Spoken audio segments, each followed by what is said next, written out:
Кстати, открытый случай, да.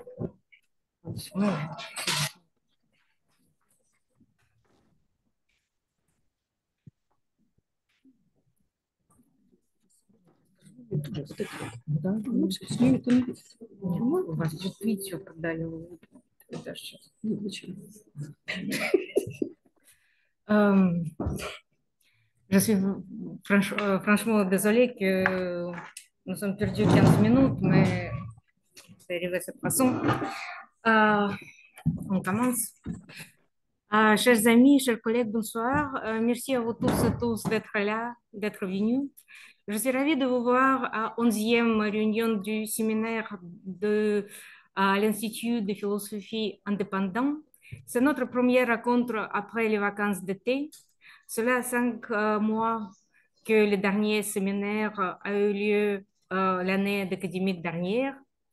Un petit rappel, notre association internationale Institut de philosophie indépendant est fondée par des philosophes russes qui ont quitté leur pays en désaccord avec la politique militaire des autorités et la guerre en Ukraine. L'Institut a 3 missions principales. Il mène les études critiques en philosophie, en sciences humaines et en sciences sociales. Il soutient les chercheurs qui ont été contraints de quitter la Russie. Il développe des projets de recherche conjoints avec les collègues du monde entier. Nous cherchons des réponses aux questions globales suivantes. Quelle est la logique historique et sociopolitique des événements qui se déroulent sous nos yeux?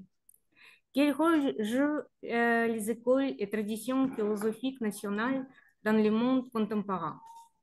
Quelle pourrait être la contribution de la communauté universitaire pour sortir de la crise actuelle? La série de notre séminaire s'appelle Les outils philosophiques dans l'analyse des défis contemporains. Pourquoi? Depuis le siècle des Lumières et célèbre débat sur les philosophies populaires, la philosophie a été plusieurs fois confrontée à la question de son utilité auprès d'un large public et à la question de sa capacité à fournir des réponses aux défis contemporains. Est-ce que cette philosophie populaire peut conserver son caractère systématique? Ou bien elle doit se réinventer méthodologiquement pour résoudre des problèmes spécifiques? Au regard de la perspective d'aujourd'hui, cette question semble plus pertinente que jamais. En plus, la complexité des problèmes posés par les crises politiques, économiques et existentielles menace la stabilité des structures démocratiques et provoque des changements sociaux rapides. Les séminaires sont aussi en direct en Zoom, car il est très important que nos collègues qui ne sont pas à Paris puissent y assister virtuellement et participer à la discussion.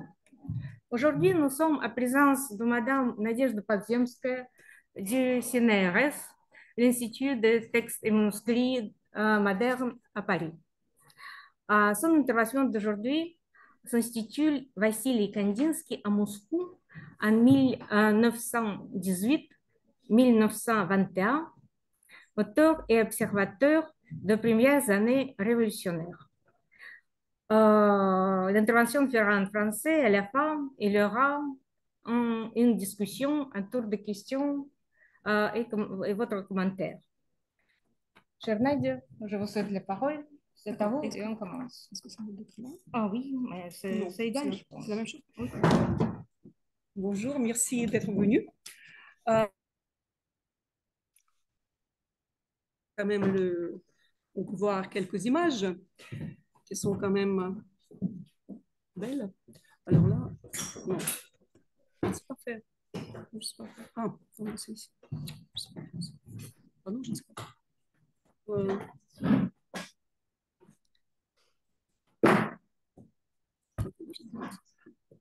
Здесь, здесь нажимать здесь? Да.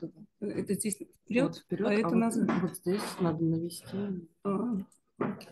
Voilà. Excusez-moi, je suis vraiment pas trop bien dans tout ça. Alors, en réalité, peut-être, je vais commencer par les autres années, parce que Kandinsky est arrivé à Moscou à la fin, en décembre 1914, et il est parti en décembre 1921. Ça veut dire qu'il y a aussi les années de la guerre qui font partie du séjour de Kandinsky à Moscou. Et on va parler de tout ça. Alors, je voulais vous montrer un tableau de 1914, de février 1914, tableau à la tache rouge, qui se trouve à l'Enbachhaus à Munich, et l'autre tableau de 1924, les accords opposés, qui se trouve au Musée national d'art moderne. Vous voyez 10 ans de différence, 10 ans de distance, vous voyez presque un artiste un peu différent.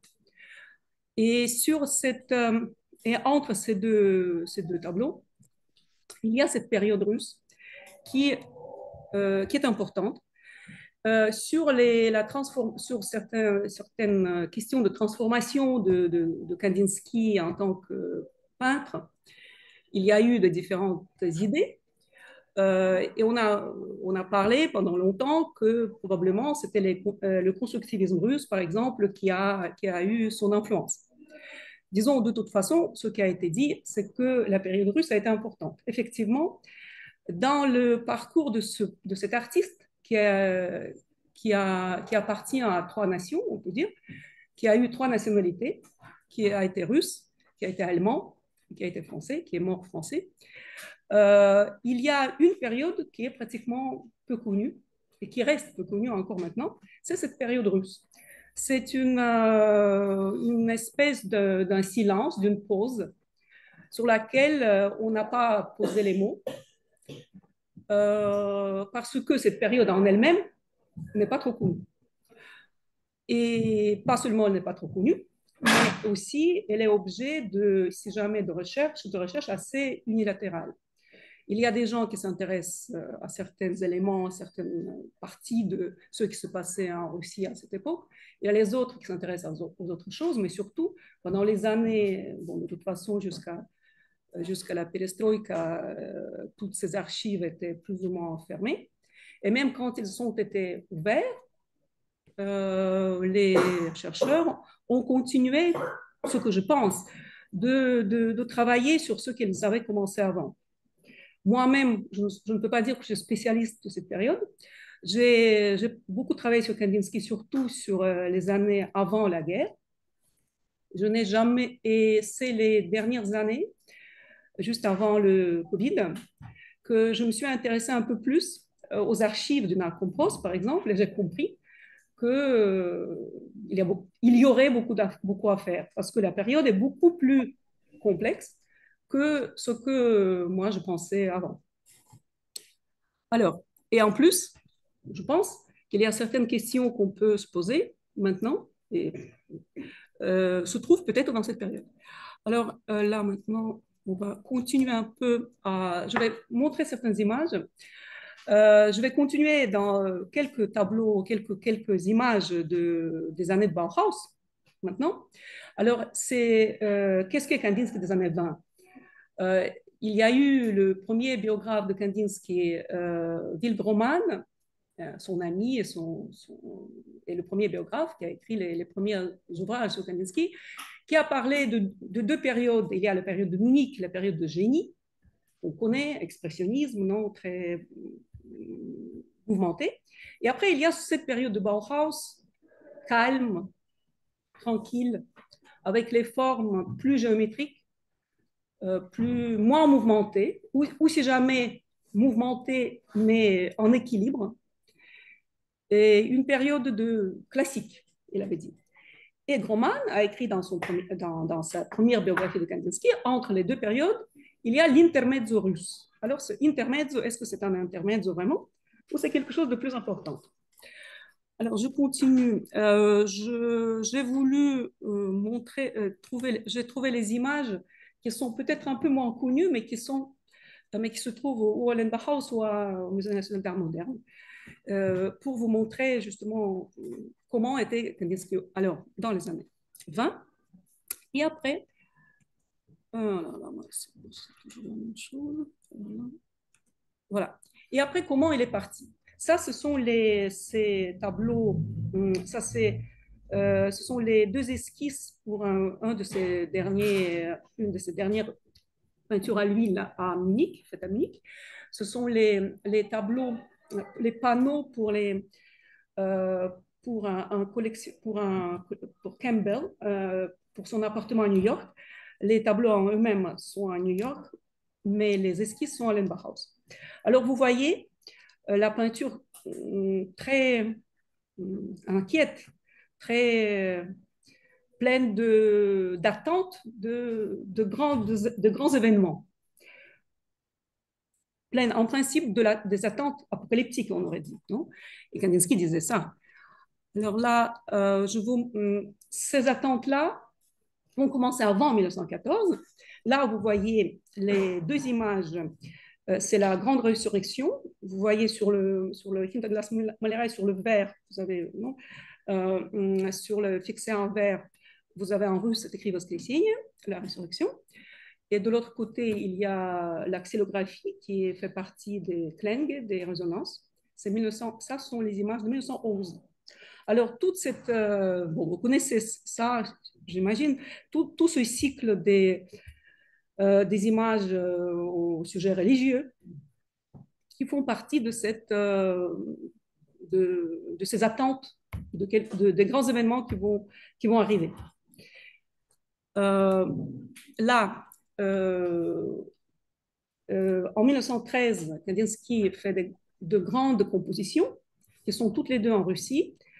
Une composition 6 est à l'Ermitage, l'autre composition 7 est à la Galerie Tretiakov. Et la composition 7 surtout, c'est son chef-d'œuvre, un très grand tableau qui a été peint en quelques jours. Il y a les photos qui montrent ça en 4 jours. Elle a peint cette grande toile, alors que cette création a été préparée par toute une série des esquisses, dessins, de tout. Il y a énormément de travaux qui sont restés tous à Lenbachhaus. Et là, je vous montre les deux. Bon, je ne voulais pas trouver sur l'Internet l'image qui n'est pas belle de la composition 7. Je préfère vous montrer les images un peu mieux des esquisses qui sont à Lenbachhaus. Et là, en vérité, cette composition-là aussi, elle fait partie, elle est issue de toute cette série sur le déluge, sur le dernier jugement, voilà, sur tout ça. Et là, vous voyez maintenant, une des premières peintures, là aussi c'est sous verre, sur le thème du jour du dernier jugement. D'un côté, c'est 1912, cette peinture sous verre. Et de l'autre côté, ce que vous voyez, un dessin à l'encre de Chine, plus figuratif. Ça, c'est une peinture des années russes. Ça veut dire que c'est une peinture, on ne sait pas, elle n'est pas datée, 1915-1919. Parce qu'effectivement, une fois arrivé, alors Kandinsky, là, je vous donne quand même quelques éléments parce que c'est important, les éléments aussi biographiques dans cette chose. En plus, il faut me freiner parce que sinon je vais parler 10 jours trop longuement. Alors, Kandinsky, il est parti alors de Munich, en vérité, dès le déclenchement de la guerre. Mais il a passé il n'est pas arrivé tout de suite à Moscou. Il a passé 4 mois en Suisse à l'automne 1914, mais en principe, il ne voulait pas partir. Il a dû partir parce qu'il avait déjà, il était parti à Munich à la fin du 19e siècle. Il s'est fait, après beaucoup de, bon, ça n'a pas été simple et rapide, mais il a fait son nom. Il a fait son nom en Bavière, il a fait son nom à Munich, il a fait son nom en Allemagne. Et il voulait beaucoup faire son nom aussi en Russie. Mais c'était assez compliqué pour lui. Alors, il n'avait pas, encore avant la guerre, il a essayé, il a noué des contacts avec les différents artistes. Et entre autres, il a noué les contacts avec David Bourlouk, et qui a été très actif, justement. Et en 1912, il a participé, ça veut dire il a participé, il a participé aux choses que Bourlouk était en train de préparer, parce que c'était le grand acteur du mouvement futuriste, non? Et Kandinsky a donné ces 2 poèmes pour une publication. Ça a été publié dans le Gifle à goût public. Et Kandinsky il a été scandalisé parce que, bon, vous savez, qu'est-ce qui est le préface à cette, aussi à cette publication. Pour lui, c'était un peu trop radical. Et il a publié après une lettre en disant qu'il se dissociait de cette publication. Disons que, et ça, on a beaucoup de témoignages des artistes plus liés à Bourlouf, par exemple, qu'effectivement, Kandinsky, dans le mouvement futuriste, il était un peu un intrus, il était un étranger. Alors, après, il a essayé, parce qu'à partir des années 10, dans la peinture russe, les artistes ne pensent plus en Allemagne, ils ne regardent que Paris. Kandinsky a essayé d'agir sur la Russie à partir de l'Allemagne, un peu en action contre l'influence des Français pour, disons, en représentant la nouvelle peinture allemande. C'est une action qui a été pas trop bien reçue en Russie avant la guerre. Et disons, il n'a pas réussi à trouver sa place. Il a essayé, il a cherché, il voulait publier ses ouvrages en russe. Il a eu beaucoup de très bonnes relations avec les musiciens, surtout, avec le cercle de Yavorsky, les élèves de Tanev. Et ce sont les musiciens avec qui, en 1913, juste avant la guerre, il s'est mis d'accord pour une publication russe du spectacle dans l'art. La publication qui a été commencée, mais qui n'a pas eu lieu parce qu'il y a eu, en 1914, au printemps, il y a eu les grèves dans les typographies, dans les imprimeries. Et après, la publication qui était prévue pour le juin 1914 a dû être déplacée vers l'automne 1914, et après il y a eu la guerre, et rien ne s'est passé. Alors, aussi, il y a eu aussi des pourparlers avec Dabuchina pour une exposition de Kandinsky à Pétersbourg, et là aussi, la guerre a changé un peu de plan. Alors, Kandinsky doit arriver à Moscou, en Russie, même s'il ne se sent pas tout à fait dans son assiette. Alors, voilà, là, je vous montre quelques images de ce qu'il fait quand il arrive. Il arrive après fin 1915, début 1916, il va en Suède parce où il a une exposition et il rencontre, pour la dernière fois, il voit Gabriele Munthe. Et c'est là, ce sont ces deux petites choses qui font partie de ces bagatelles. C'est toute une série d'œuvres que Kandinsky crée ces années-là, 1915-1916, les bagatelles, les choses simples, légères, qui sont figuratives. Mais en même temps, il fait, là je vais vous montrer aussi des dessins, surtout des dessins abstraits. Il fait les deux. Là, vous voyez dans dans l'esquisse à l'encre, c'est Saint-Élie, c'est toujours quand même un thème religieux. L'autre thème n'est pas du tout. Mais disons, voilà, ça, ce sont les bagatelles de Kandinsky de 1916. Ce qu'il fait, effectivement, il dit, et ça c'est vrai, il n'arrive pas à peindre, il fait les petites choses. Il fait plutôt les dessins, il fait un peu les gravures, et il travaille sur le carton, sur le papier. Là, vous voyez, ça, c'est déjà 1917, parce qu'il y a des grands changements aussi dans sa vie privée, qui est importante. Alors, il voit Munther pour la dernière fois en mars 1916. Munther est en train de l'attendre tout l'été 1916 à Stockholm, et il n'arrive pas. Et après, il rencontre celle qui va devenir sa nouvelle femme, sa seconde femme. Et là, vous voyez ces images qui sont peut-être un peu bizarres pour Kandinsky, non, à cette époque.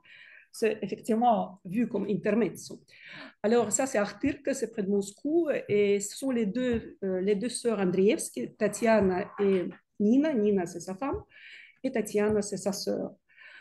Et à Artirk, c'était un endroit, un bien où Kandinsky allait quand il est arrivé à Moscou, il venait toujours là parce que il y avait les personnes de la famille qui habitaient là. Bon, et il aura un fils qui va naître en septembre en 1917. et qui va mourir en juin 1920 de la faim et du froid que tout le monde a eu dans ces années. Alors, là, vous voyez aussi, ça c'est les dessins de 1917. Alors, aussi, voilà, il y avait les bagatelles figuratives et les dessins à l'encre, les dessins différents.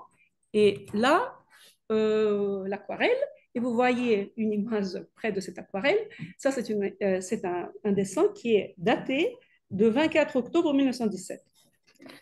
Alors, on est arrivé au coup d'État bolchevique. Alors, Kandinsky est à Moscou en cette époque. Il dit plutôt, ça a été, on sait, il a parlé en 1921, en juin, est arrivé un Français, Charles-André Julien, communiste, qui devait participer à la Comintern, et il a interviewé Kandinsky, ça a été publié dans la revue de l'art dans les années 60. Qu'est-ce qu'il dit sur la Révolution? Voilà, et ce qu'il dit aussi sur ça, parce que c'est vers là que je voulais arriver. Alors, depuis 1900, ça c'est les mots de Kandinsky transcrits par Julien. Depuis 1900, mon idéal, faire un tableau excessivement dramatique, un tableau tragique. J'ai peint une quantité de travaux dans ce genre, ainsi jusqu'à la Révolution. Pendant octobre, j'ai vu la Révolution de mes fenêtres. J'ai peint tout à fait autrement. J'ai senti en moi une grande tranquillité d'âme. Au lieu de tragique, quelque chose de tranquille et d'organisé. Les couleurs sont devenues chez moi beaucoup plus vives et aimables au lieu de tons profonds et sombres d'avant. Voilà, ça veut dire que c'est lui-même, en 1921, qui réfléchit sur ce qui se passe dans son œuvre, dans lui, et qu'il peint effectivement différemment. Ça veut dire qu'avant, c'est la grande, voilà, la grande expression de quelque chose, attente, bouleversante. Et là, après, il y a des événements qui arrivent, et là, c'est une tranquillité. Ça ne veut pas dire que tranquillité, ça veut dire la joie, ça, c'est une tranquillité. La tranquillité. On est tranquille. Et là, il y a, ça, c'est quelque chose qui est témoigné aussi par, je ne sais pas si c'est tout bon, là, est témoigné par d'autres personnes qu'il connaît. Il y a, je vais vous montrer un de ses plus proches collaborateurs de l'époque, qui va devenir un philosophe, entre autres, par ailleurs, qui va aller après en Allemagne pour étudier avec Husserl, Yevsey Shor. Et Yevsey Shor, il dit que il écrit, là, il y a les témoignages dans la correspondance de Shor avec le traducteur italien de Kandinsky, Colonna di Cesaro. Et alors, là aussi, il raconte Kandinsky, parce que dans les années 30, il veut écrire un livre sur Kandinsky qui n'a pas eu lieu. Alors, il dit la même chose que Kandinsky, justement, ça veut dire que, parce que, et ça, ce sont les témoignages de leurs conversations et aussi de ce qu'il a vu, que pendant les années russes, Kandinsky a changé, il est devenu plus, c'est la peinture plus organisée, plus calme, plus mathématique, qu'il cherche quelque chose comme règle, ordre. Et est-ce que c'est une influence de construire? C'est plutôt peut-être, de toute façon, Kandinsky n'était pas dans le vacuum, mais il y avait les autres aussi, mais il y avait lui. Il y avait sa propre évolution, son propre sentiment, et après, il y avait certainement les interactions avec les autres. Mais quand le même Wilgroman dont je vous ai parlé, quand il a vu l'exposition à Berlin en 1922, c'est la première exposition russe à la galerie Van Diemen, il dit les œuvres de Kandinsky sont très différentes de ce que je vois des autres. C'est la grande apparition aussi de l'avant-garde russe, on peut dire, non, en dehors de la Russie, 1922. Il dit que là, quand je vois, il parlait d'un de ces tableaux, entre autres, qui est perdu maintenant, le flottement aigu. Il dit, je vois que ce tableau est issu de tout un processus qui a été mis en place pendant les années et que ce n'est pas un saut dans le néant. Voilà. Parce que, justement, chez Kandinsky, il n'y a pas de saut dans le néant, ce qu'on peut parler des autres. Il y avait cette histoire-là de ce calme, hein. Moi je vais un peu insister sur ça, Il y a des témoignages, par exemple, d'un écrivain et historien, Shemshurin, qui a collaboré avec lui à Linhook en 1920. Et lui, il raconte aussi là, dans ses souvenirs, il dit, voilà, Kandinsky était très étonnant comme personnage. On avait l'impression que le quotidien soviétique ne le touchait pas, il était au-dessus de ça. Et cette image était pour lui en contraposition à ce qu'il peignait, parce qu'il peignait voilà, les choses très radicales comme ça, et on aurait pensé qu'il serait différent. Alors que lui, voilà, il était comme ça, il était un peu professoriel. Et cette impression qu'il donnait, elle était certainement très irritante pour beaucoup de monde. Il y a des souvenirs de Stepanova qui parlent de ça, et je vais vous lire deux, trois fragments de ce qu'elle dit. Alors,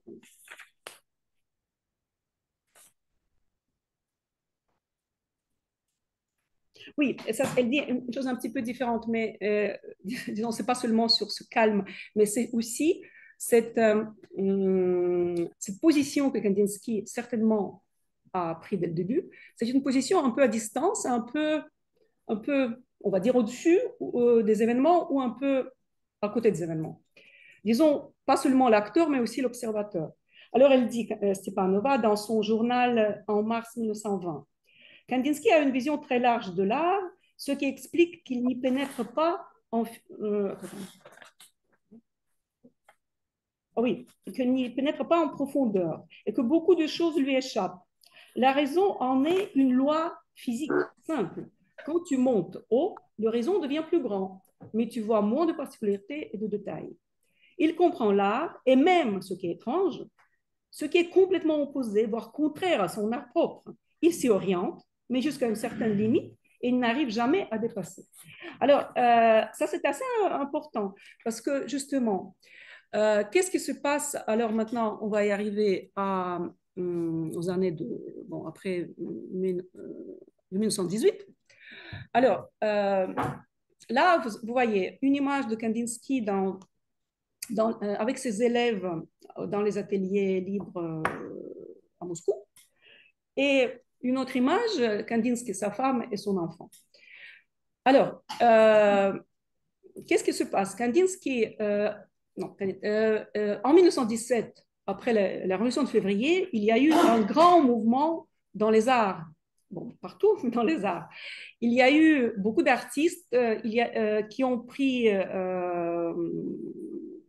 en main la vie artistique, culturelle, pour la changer. On connaît, là, je ne sais pas, je ne suis pas du tout, je ne peux pas dire que je suis spécialiste de tout ça, mais il y a eu, en plus, toute cette période entre février et octobre a été pendant longtemps complètement bon, peu visible, mais il y a eu énormément de choses qui se passaient et il y a eu beaucoup d'artistes qui sont arrivés à la surface des choses.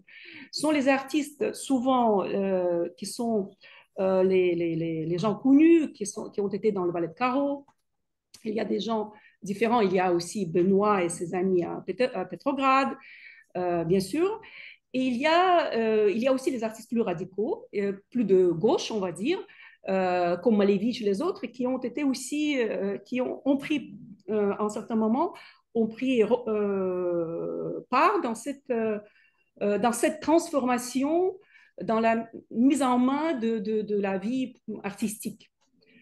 Alors que Kandinsky, pas du tout. Bon, on va dire qu'aussi, il avait justement, son enfant devait naître. Il est possible aussi. D'autre côté, il était complètement en dehors de tout. Il était arrivé pendant la guerre et il n'était pas dans les groupes d'artistes. Pas du tout. Il avait ses connaissances, mais il était un petit peu isolé. Bon, isolé, je ne sais pas, mais il était un peu, ou plutôt avec tout le monde. Et alors, en été 1918, il reçoit une proposition de la part de Tatlin pour entrer dans le Collège des Arts à Moscou. Tatlin est le président, il préside ce collège, et Kandinsky dit, de toute façon, Nina, sa femme, raconte ça dans ses souvenirs, dans son livre de mémoire, qu'il a dit qu'il va participer, qu'il va participer, mais qu'il ne veut pas le faire, qu'il veut se distancier politiquement. Bon, ça, là, on sait qu'est-ce que ça veut dire, parce que de toute façon, il est entré dans la politique tout en disant qu'il ne va pas faire de la politique. Ça, c'est une situation, bien sûr, assez étonnante.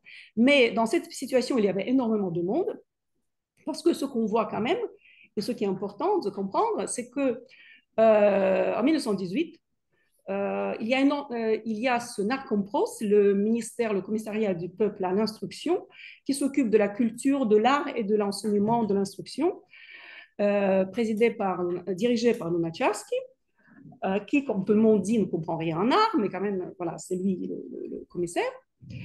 Et tout le monde, à la fin, tous ceux qui veulent participer, ils participent à ce travail pour de différentes raisons. Il y a certains, sans doute, qui le font pour peu de monde, je pense, du point de vue idéologique, parce qu'ils veulent adhérer à ce qui se passe. Il y a plutôt beaucoup de monde qui le font pour les raisons de pure survie, parce qu'il fallait quand même avoir une fonction et avoir une espèce de salaire. Il y avait certains qui le font aussi peut-être parce qu'ils veulent tout de suite trouver leur place. Il y a beaucoup de différentes choses et ça, je pense que ça n'a jamais été vraiment vu ou pas trop dit, disons, peut-être vu, mais pas trop dit. Et il y a certains qui le font pour par le souci de participer à la sauvegarde de ce qu'il faut sauver. Ça, je vais parler de ça après. Parce que dans le Narcompros, il y a des différents sous-départements.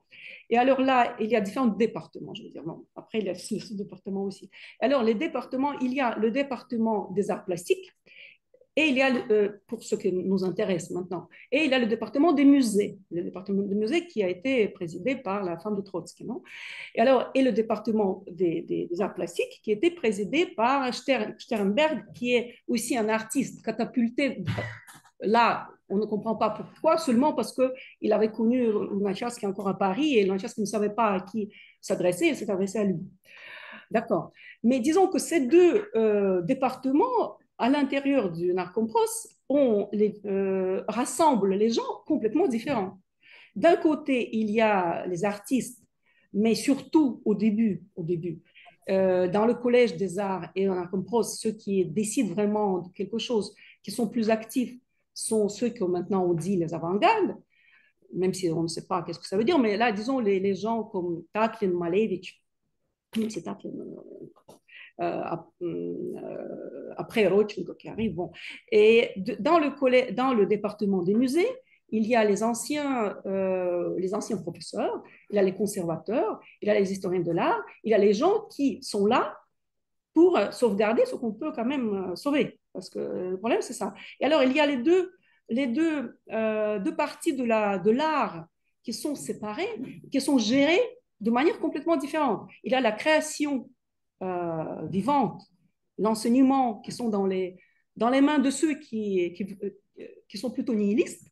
Et il y a la sauvegarde, il y a la culture dans le sens des musées, des œuvres, de patrimoine, qui est dans les autres mains. Et ces deux choses-là, il y a les contacts, mais il y en a très peu.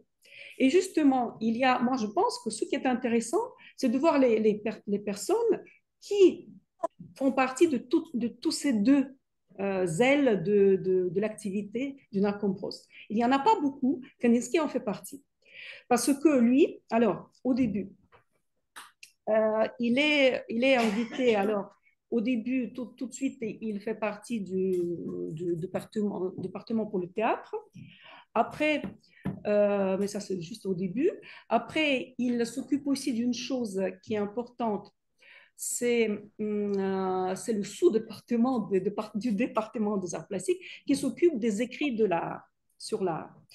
Alors, c'est eux qui doivent dresser les programmes de publication sur les artistes, sur les techniques, sur les différentes choses.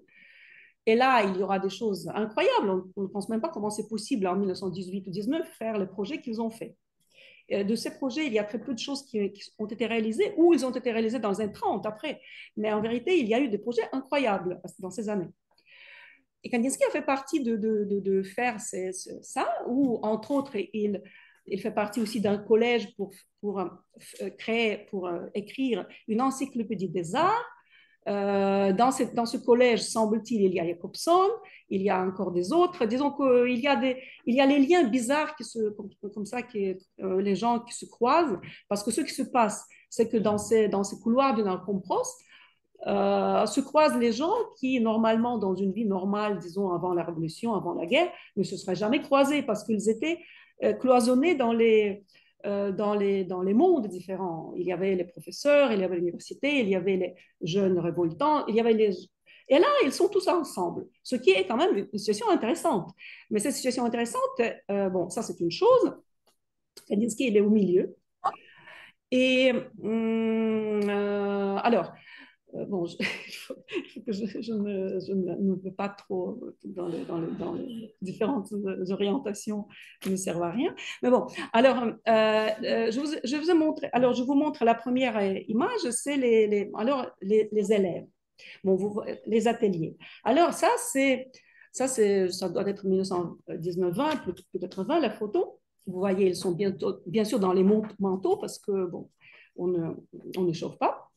Entre autres, pour comprendre combien d'élèves il y avait dans un atelier d'un tel artiste, il y a dans les archives, on voit le poids de bois qui est utilisé, qui a été demandé pour un tel ou tel atelier. Comme ça, on sait.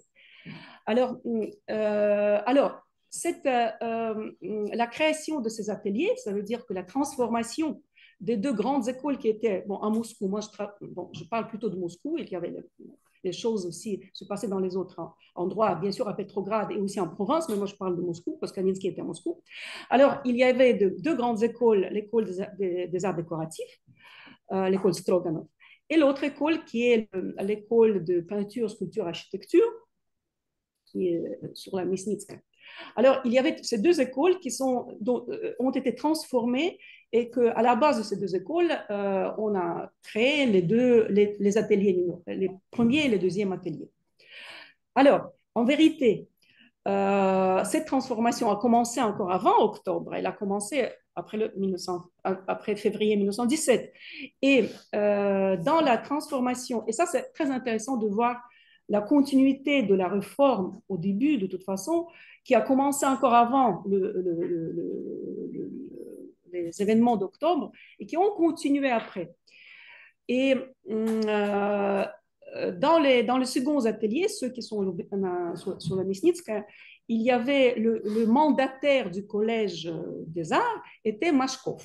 Il y a Mashkov qui n'est pas du tout, c'est un artiste bon, que tout le monde connaît, du ballet de carreau, qui a eu énormément d'élèves parce qu'il était très connu, pas du tout radical, et qui a commencé dans ce rôle encore au printemps, au printemps-été 1917. Et il a continué après la Révolution, après octobre.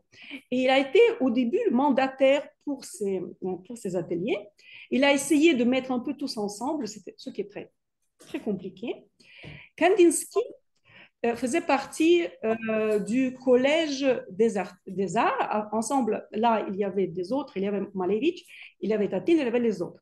Alors, qu'est-ce qui était là, c'était ce premier chantier, disons, soviétique pour l'art est très intéressant parce que, comme on sait, il y a eu les élections.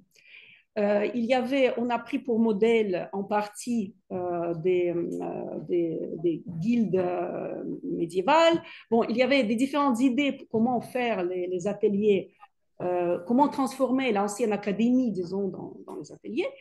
Et, et pour faire plus démocratique, pour faire entrer dans l'académie des choses plus modernes, plus radicales.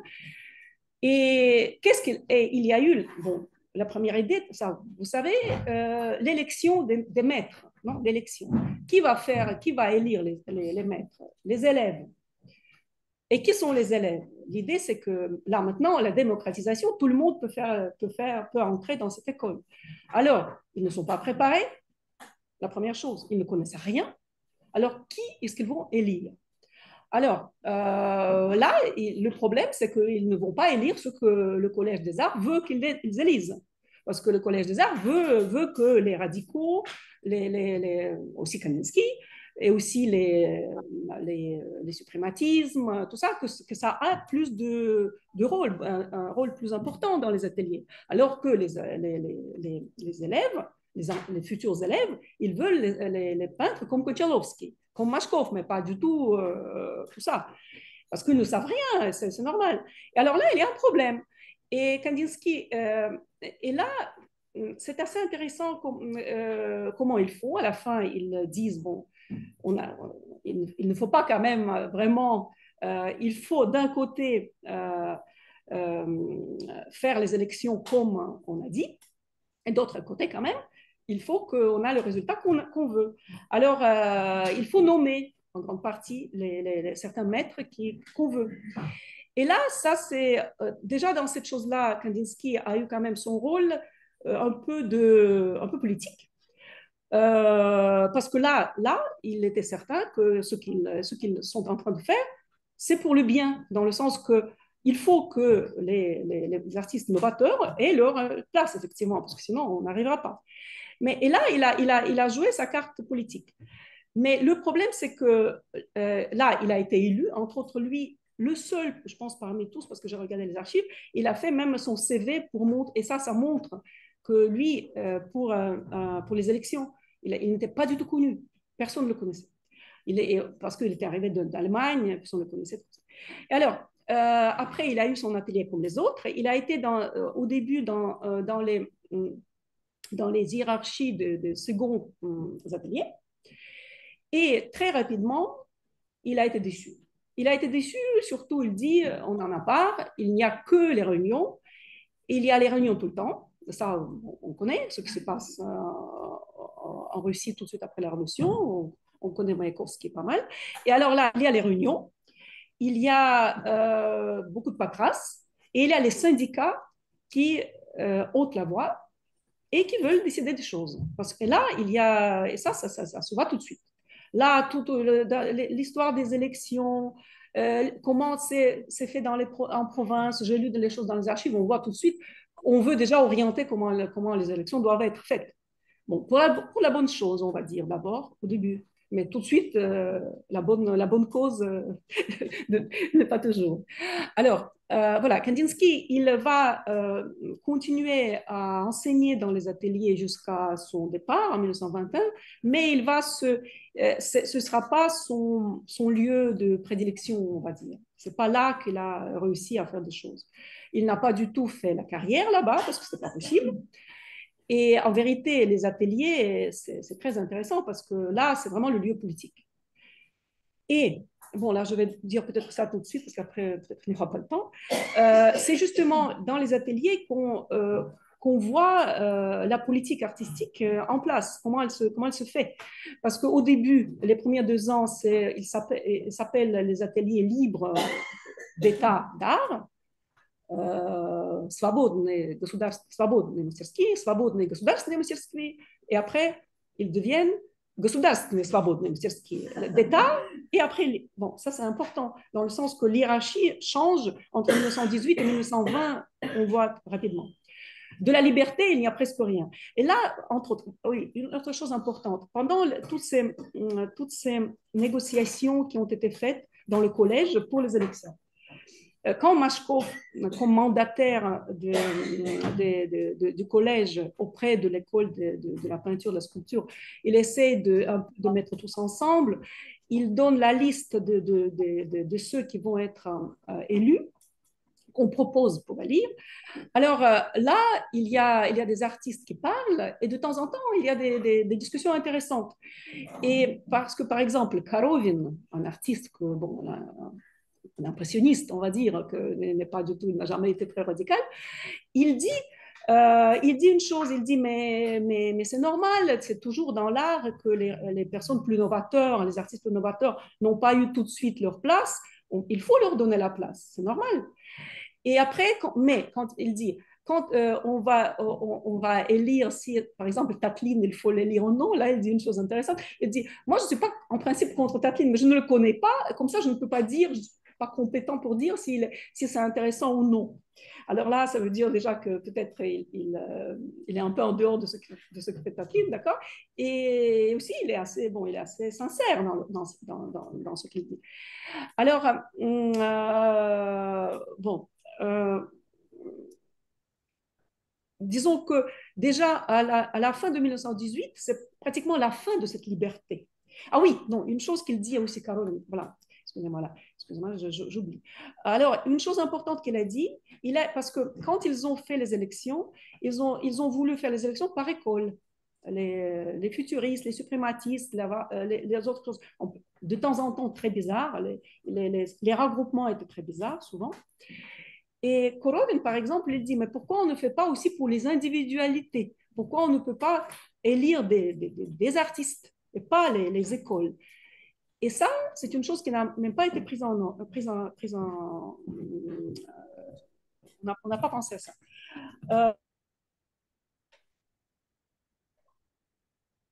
C'est un peu le problème. Au début, pendant deux ans, les ateliers fonctionnent comme les ateliers d'un tel ou tel artiste. Mais déjà en 1920, il y a en été, printemps-été 1920, il y a la première réforme, la réforme des ateliers. On dit, ça ne va pas du tout, c'est trop d'anarchie, il faut de l'ordre.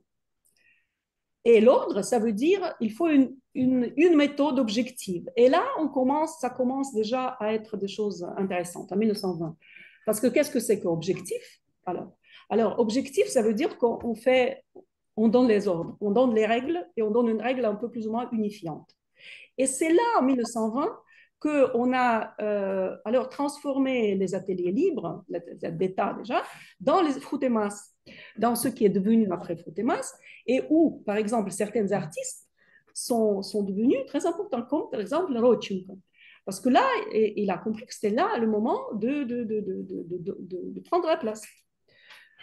Et, et c'est le moment en 1920 parce que comment dire, le récit sur ce qui s'est passé en 1920, parce qu'en 1920, on sait, et ça tout le monde connaît, c'est une espèce de mythe fondateur de l'histoire de l'art de ces années, qu'il y a eu un conflit à l'INRUC, à l'Institut de culture artistique, oui, entre le groupe de Kandinsky et le groupe de Rodchenko, et Kandinsky, qui était un subjectif, voilà, le subjectivisme de Kandinsky a été vaincu, disons, par l'objectivisme de Rodchenko. Voilà, ça, c'est un récit qui a été qu'on trouve dans les souvenirs de Stepanova, de la femme de Rodchenko, dans ce qu'écrivait Lissitsky à cette époque.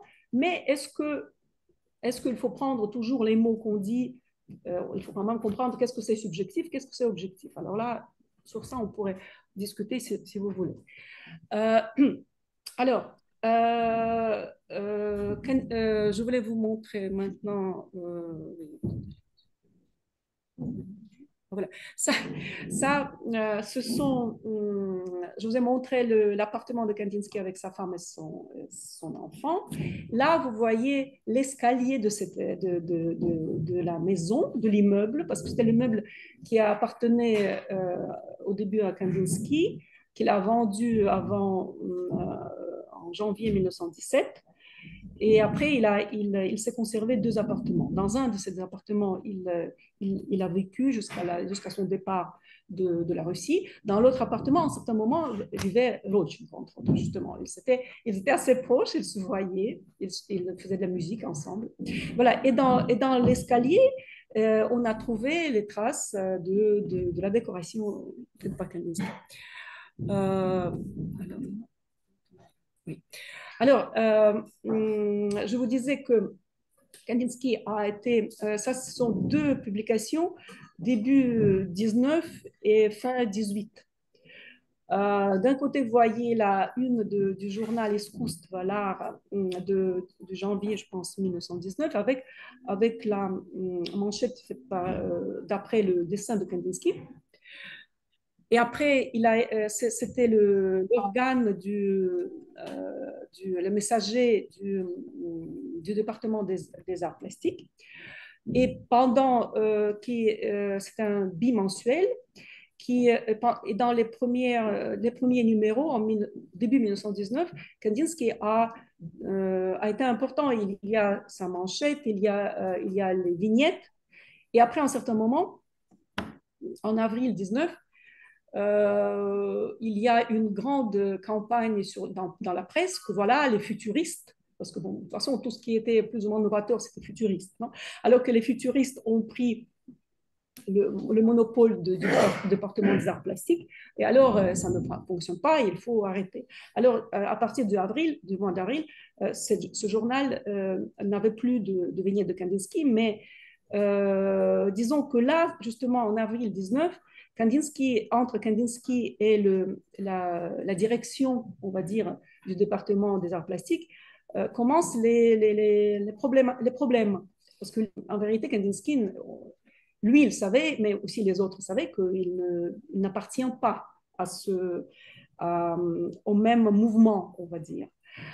Et là, vous voyez une autre image, c'est la couverture de la monographie du livre la monographie de Kandinsky qui a été, il a réussi à le publier en 1918 parce qu'il faisait partie du département, de ce sous-département pour les écrits d'artistes. Et quand même, là, je dois dire que c'était une des premières publications qui a été faite. C'est une monographie, bon, c'est noir et blanc, mais quand même, c'est un album avec pas mal d'illustrations, avec son texte en russe qui correspond au regard sur le passé, et avec, oui, voilà, et avec un poème, je pense. Alors, ça, c'était je pense que dans ce journal, il y avait la publicité de ce livre qui se vendait ensemble avec le livre où il y avait des textes de Lunacharsky. Disons, c'était vraiment, il y avait très peu de publications. Alors, Kandinsky a réussi à avoir le sien. Voilà, il a réussi. Ça, vous voyez, c'est un dessin qui fait partie de ce livre. Alors, et là, c'est un des tableaux. Il y a très peu de tableaux qu'il avait réussi à peindre, mais il y en a eu quand même. Ça, c'est le tableau de 1919 qui est au Centre Pompidou dans le gris. Alors, il y a des tableaux qui sont en Russie, qui sont dans le crépuscule. Disons que on sent quelque chose d'assez sombre. C'est un peu entre ce que vous voyez avant à Munich et ce qui sera après au Bauhaus. Bon, alors, Kandinsky, comment et pourquoi il a... bon, peut-être on peut le laisser pour un peu. Alors, quand Kandinsky il a compris qu'il ne va pas trop faire des choses dans les ateliers, il a eu, en 1919-20, comme domaine de son travail, il est entré dans une commission qui a été une commission de contact entre le département des arts plastiques et le département des musées, parce qu'il s'est occupé du musée de la création du nouveau musée, qui était le musée de la culture picturale. Musée de la culture picturale. C'était le musée, il s'occupait du fonds de l'acquisition, ça veut dire qu'on achetait les œuvres aux artistes, et on rassemblait ces œuvres et après on distribuait les œuvres dans les différents musées de tout le pays. Bien sûr, c'est normal, il a réussi à placer ses œuvres un peu dans les différentes villes de la Russie. Mais là, qu'est-ce qui est intéressant dans cette fonction? D'un côté, il fallait travailler sur les grilles de tarifs pour les œuvres. Et là, il fallait travailler bien sûr avec les syndicats aussi. Et là, je vous lis encore un petit fragment de son interview donnée à Julien. Il dit, alors, les tableaux, l'État en achète et aussi les particuliers. Ceux-ci, surtout les peintres morts. On paye 300 000 roubles. On fixe la taxe d'après le nombre d'heures employées à la conception du tableau, son esquisse, son exécution.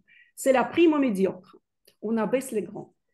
Un dessin pour une tasse se paye 30 000 roubles, quel qu'en soit l'auteur. La plupart des peintres font du travail pour vivre, affiches, etc. Les enrichis n'achètent pas les tableaux, mais des bas de soie, des bibelots. Ça, c'est 1921, c'est déjà le début de la NEP. L'union professionnelle comprend tous les artistes de toutes catégories, c'est elle qui fixe les prix. Les grands peintres ne travaillent plus au présidium, les acteurs y restent parce que plus libres, car ils travaillent pour leur art le soir. Alors, il faut comprendre comment ça marche tout ça. Et il y a cette question des tarifs. Il y a un texte de Kandinsky intéressant sur les tarifs pour les arts graphiques, parce que pour lui, c'est aussi une occasion parce qu'il faut avoir les critères, effectivement.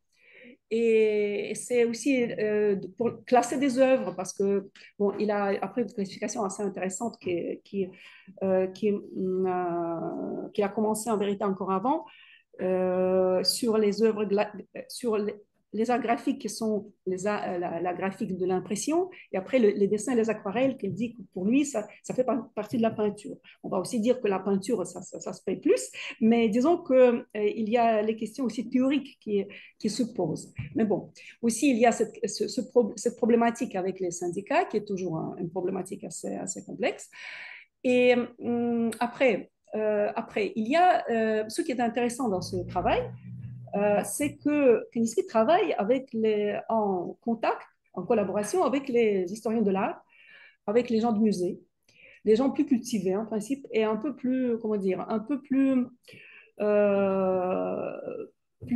préparés pour différents compromis et pour la politique, on va dire, parce que ce qui s'est passé avec quand la politique a commencé à être gérée par les gens qui n'ont jamais été dans la politique, mais qui ont été plutôt en marge de la vie artistique et qui sont et qui ont leur rôle aussi comme une révolte, comme une espèce de. Il faut toujours un peu, comment dire, secouer les choses. Ça, c'est bien. Mais quand ces gens-là qui sont habitués à travailler en marge, qui arrivent à gérer les choses des arts, c'est pas toujours évident. Est-ce que c'est toujours bien? Voilà. Est-ce qu'ils sont capables de faire les compromis? Est-ce qu'ils pensent qu'il faut les faire? Et là, c'est bon, c'est une question, moi je ne vais pas en parler, mais disons que tout ça, c'est assez intéressant à voir.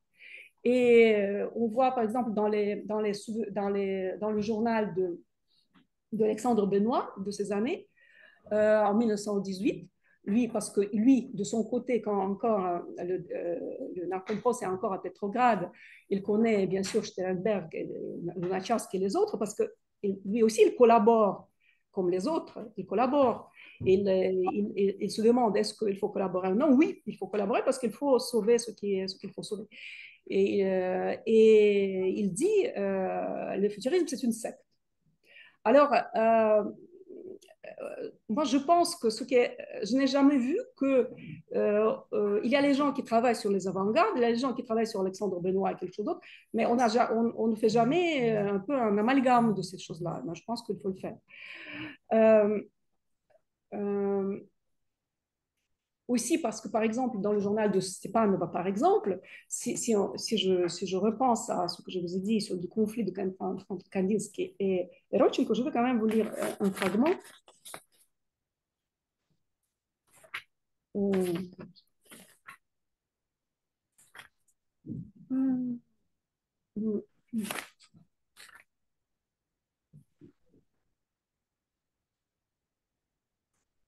Ah, voilà. Stepanova parle en août 1920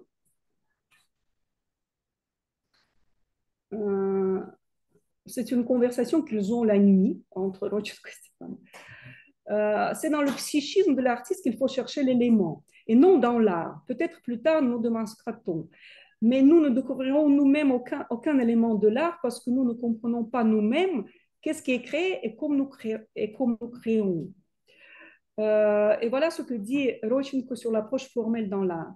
Ce que se dit sur ces tableaux, sur la construction, sur la composition, sur les mathématiques ou sur le calcul froid et précis, comme on le dit de moi, ce sont les bêtises. Mais ce n'est pas possible de le dire pour l'instant.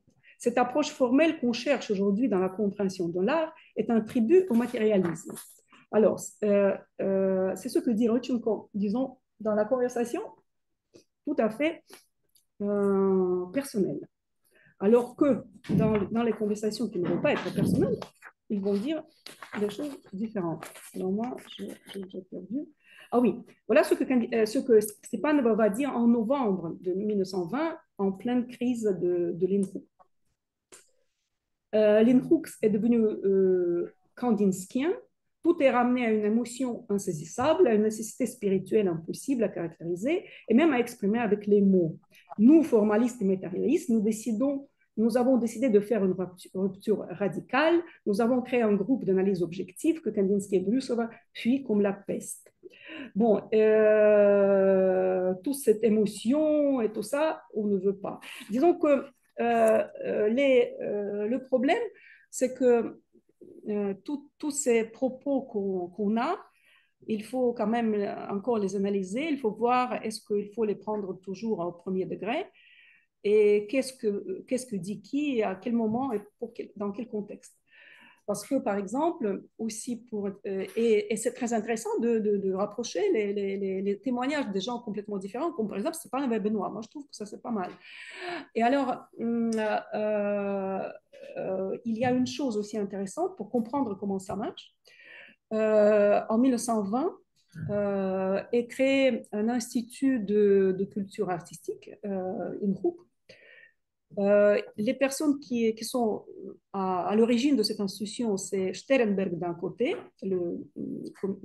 qui est responsable du département des arts plastiques, et Kandinsky. Et alors, Sternberg, à l'époque, au début, il crée une espèce de syndicat, après, ils disent ce sera l'Institut. Après, Sternberg n'a pas le temps parce qu'il est en train de faire la réforme des ateliers.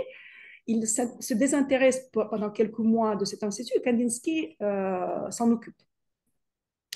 Alors, il faut comprendre qu'en 1918, dans le règlement des ateliers des arts, c'est écrit que l'esthétique, il faut abattre l'esthétique parce que l'esthétique, ça ne va pas, parce que c'est subjectif.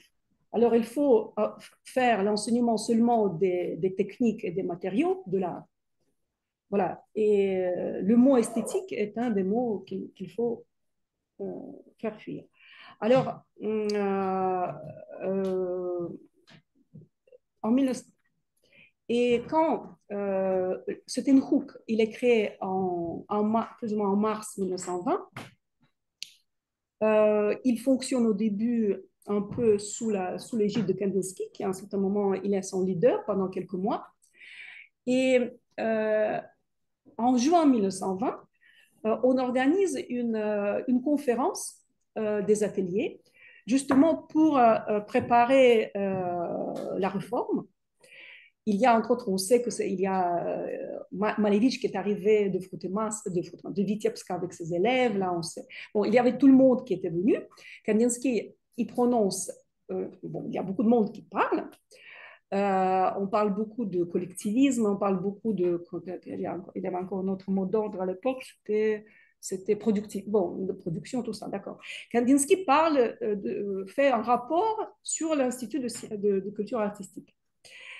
Et Stepanov a écrit dans son journal, non pas dans son journal, il écrit dans son rapport plutôt, dans le rapport qu'il a écrit après, 2 ans après, il dit, Kandinsky a parlé un autre nom, et il a présenté les travaux de l'INRUC sans avoir parlé avec nous. Mais au début, on a pensé qu'il était autorisé par les supérieurs au département des arts plastiques. Alors, on n'a rien dit. Et après, quand ils ont compris qu'il n'était pas autorisé, mais c'est lui-même qui s'est autorisé, alors là, voilà, ça ne va pas. Ça montre quand même un peu la psychologie des gens qui étaient là. Et il y a ceux qui ont une espèce d'une comment dire, d'une foi aveugle dans le département ou qui veulent faire leur carrière. Il y a les autres qui essayent de faire quelque chose. Kandinsky a compris qu'il y avait une espèce d'une fenêtre de liberté, il est entré dans cette fenêtre. Mais ce qui est bon, là, je vais bientôt finir, non, c'est ça, là, parce que je ne sais plus, je peux parler. Bon, je vais un peu. Non, alors, parce que ce qui est quand même important pour comprendre Kandinsky, il a eu une, il a une expérience politique en Allemagne. Politique dans le sens de la politique artistique. Parce que quand il a été il a été un grand organisateur. Quand il était à Munich, bon, vous savez, il a été au début avec les autres dans la nouvelle association artistique de Munich. Et après, quand il a connu Franz Marc, bon, ils se sont compris. Ils ont ensemble rassemblé les articles pour faire l'almanach du Cavalier Bleu. Et sous l'égide de l'almanach, ils ont organisé les expositions. C'était une espèce de groupe de Cavalier Bleu. Alors, dans ce groupe, l'idée de Kandinsky était de rassembler les gens, les artistes de différentes nations, de différentes orientations, de montrer il voulait au début appeler cet almanach la chaîne. Ça devait être vraiment montrer la création artistique dans les différentes facettes. Et ce qui est vivant, ce qui est vrai et vivant dans l'art. Voilà. Ça veut dire que c'était pas du tout un groupe des gens qui avaient les mêmes idées, mais qui avaient les mêmes idées sur la liberté artistique, on va dire. Voilà. Ça veut dire qu'il était un grand rassembleur. Et là, dans ça, en Allemagne, il y a eu à un certain moment son rôle. Alors qu'arrivé en Russie, un grand rassembleur, bonjour, parce que là, tous les artistes, surtout les artistes plus radicaux, comme on sait, ils ne montraient même pas, on ne pouvait pas entrer dans l'atelier d'un autre pour ne pas voir ce qu'il a fait. C'était un peu ça. Et alors, on lit dans les mêmes journaux de Stepanov comment, effectivement, entre Malevich, il y avait une espèce de bagarre pas possible entre les artistes. Et c'était toujours l'idée, voilà, l'idée un peu de secte, en vérité, ce que dit Benoît. Parce que la génération plus ancienne, Benoît, qui a été vraiment dans l'histoire de l'art, c'est vraiment, à un certain moment, il devient un conservateur absolu. Alors lui, il n'était plus rassembleur, il n'était plus agent de culture, si l'on veut, même un homme politique. Il a fait ça encore en Russie, après la Révolution. Et là, ça, c'est une grande différence de Kandinsky par rapport aux artistes avec qui il était en Russie. Et mais cette différence a été... ah non, bon, d'accord. Bon, je vous dis ça. Alors, je vous ai dit qu'il n'a pas, en principe, il n'a pas fait beaucoup de peinture à l'huile. Il a fait il a fait beaucoup d'aquarelles, il a fait beaucoup de dessins qui sont très bien. Et il a fait, quand il était dans les ateliers, dans les dernières années, en 1920-21, il a fait aussi des esquisses pour voilà, pour la vaisselle. Les esquisses dans le sens pour la céramique, pour la décoration. Mais aussi, il avait fait des dessins pour la forme des tasses, tout ça. Voilà, ça, et ça, entre autres, ça, c'est un dessin qui a été après, il a écrit d'abord en russe, après il a écrit en allemand et il a essayé de donner ses esquisses après en Allemagne quand il est arrivé en Allemagne. Alors là, il y a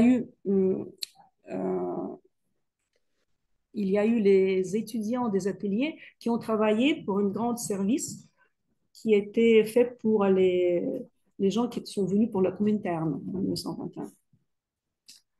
Alors, bon, voilà, ça, ce que je voulais dire. Que voilà, Kandinsky, alors avec les artistes qui étaient à la...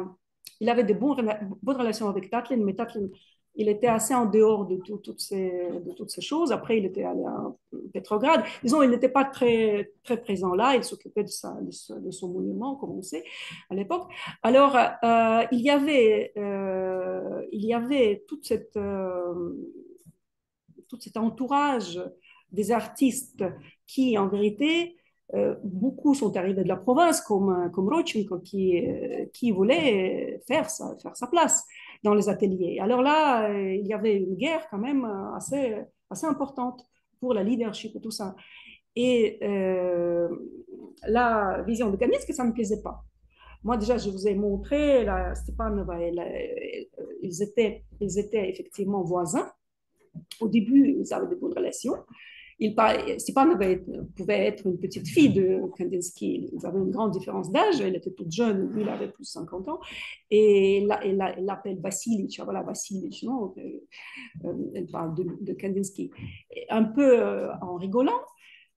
Mais à un certain moment, on voit à partir de 1919 que Kandinsky est de plus en plus entouré par les autres personnes, justement qui sont en partie liées avec le département de musée et aussi des autres, voilà. Et là, en 1920, plutôt en 1921, la dernière année qu'il a été à Moscou, quand à l'Inhouk il y a ce conflit, il essaie de faire ce qu'il veut faire, mais il invite les musiciens, il invite les... Bon, il y a très peu d'artistes en vérité, de peintres. Il y a Falk, vous le voyez sur l'image, il y a quelques-uns d'autres, mais pas trop. Et Kandinsky veut beaucoup faire la collaboration entre les artistes ou ceux qui travaillent sur l'art et les scientifiques. Alors, il y a celui qui est voilà, ça c'est Ouspensky, Nicolas Ouspensky, pas Piotr Ouspensky. Nicolas Ouspensky est un physicien qui est un spécialiste des rayons X, qui va beaucoup travailler avec Kandinsky parce que, et il y aura les philosophes, entre autres justement, parce que il y a, quand Kandinsky doit partir de l'Inhouk parce qu'il n'arrive plus à travailler avec Rodchenko, alors en hiver 1920-1921, il se trouve avec un petit noyau de personnes, parmi lesquelles il y a Speth, il y a Gabrichevski, Falk, Ouspensky, le Shenshin, qui est un musicien et historien ami de Gabrichevski, avec qui Yevsei Shor, que vous voyez ici, qui est on va dire, agent culturel. Il va après étudier philosophie et il va partir en Palestine à la fin, mais disons qu'il était très ami de Kandinsky. Et ils sont en train en hiver 1920-1921, ils essayent de trouver un autre milieu pour parler de la science de l'art de manière comme ils veulent. Alors, en 1920-21, il y a une grande réforme du narcompros. Déjà pas des ateliers, mais du narcompros. Parce que là aussi, tout le narcompros était accusé de cette anarchie. Il y avait énormément de départements sous départements, ça n'allait pas. C'était assez critiqué. Et alors, il y a toute une grande réforme qui, comme toujours dans le pays de Soviet, la réforme, elle va toujours dans le même sens. Alors, à la fin, on essaie de harmoniser, mais c'est toujours harmoniser pour unifier, pour faire les choses un peu comme ça.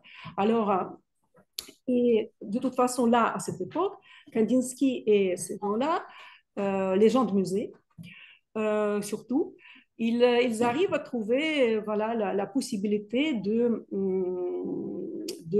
former une commission d'abord et après l'Académie des sciences de l'art qui commence son fonctionnement en été 1921 et qui va fonctionner plus ou moins jusqu'à la fin des années 20.